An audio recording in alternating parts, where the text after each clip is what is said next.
السلام علیکم ورحمۃ اللہ وبرکاتہ۔ اگر آپ آج پریشان ہیں اور پریشانی آپ کی ختم نہیں ہو رہی تو دل پر ہاتھ رکھ کر ایک دفعہ اس دعا کو پڑھ لیں اور اللہ تعالیٰ آپ کے دل میں سکون پیدا فرما دے گا، کیونکہ دلوں کا سکون جو ہے وہ اللہ تعالیٰ کی یاد میں ہی ہے، پوشیدہ ہے۔ تو اللہ تعالیٰ آپ کے دل کے اندر سکون پیدا فرما دے گا۔ آپ ان دعاؤں کو ایک دفعہ اپنے دل پر ہاتھ رکھ کر پڑھیں اور جو بھی حاجت ہے اپنے دل کے اندر اس کو آپ مان لیں، اور اللہ تعالیٰ آپ کی اس حاجت کو بھی پورا فرما دے گا۔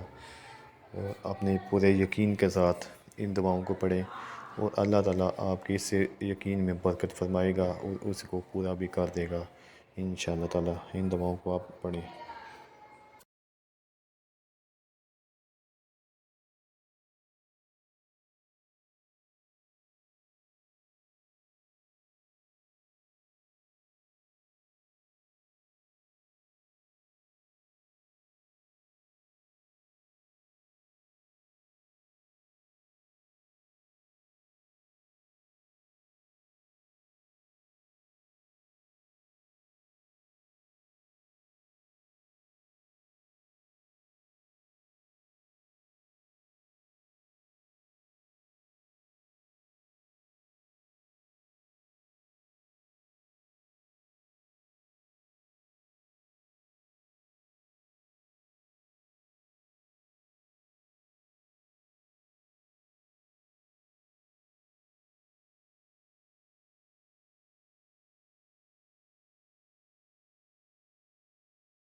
جی دوستو، آپ نے یہ دعا پڑھی ہے اور امید ہے آپ کو یہ دعائیں پڑھ کے دل کو بہت ہی زیادہ سکون محسوس ہوا ہوگا اور دل کا جو بوجھ ہے وہ بھی ہلکا ہو گیا ہوگا، اور اللہ تبارک و تعالیٰ اپنے ان ناموں کے ذریعے، اپنے ان دعاؤں کے ذریعے، اپنے اس کلام کے ذریعے دلوں کے اندر ویسے ہی سکون پیدا فرما دیتا ہے۔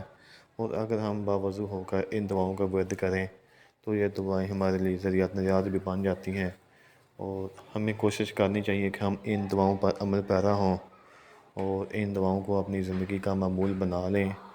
ویسے تو قرآن شریف کی ہر روز تلاوت گھر میں کرنی چاہیے، لیکن ان دعاؤں کا بھی معمول بنانا چاہیے تاکہ اس سے گھر میں برکت پیدا ہو، رزق میں برکت پیدا ہو، اور ہماری جو پریشانیاں ہیں وہ بھی ختم ہوں، اور ہمیں ان دعاؤں کو اللہ تعالیٰ پڑھنے کی، سننے کی اور عمل کرنے کی توفیق عطا فرمائے۔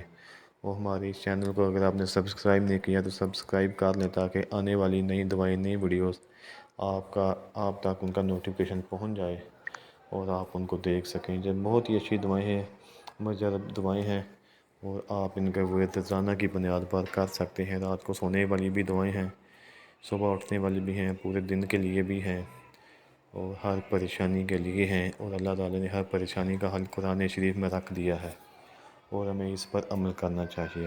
آمین ثم آمین۔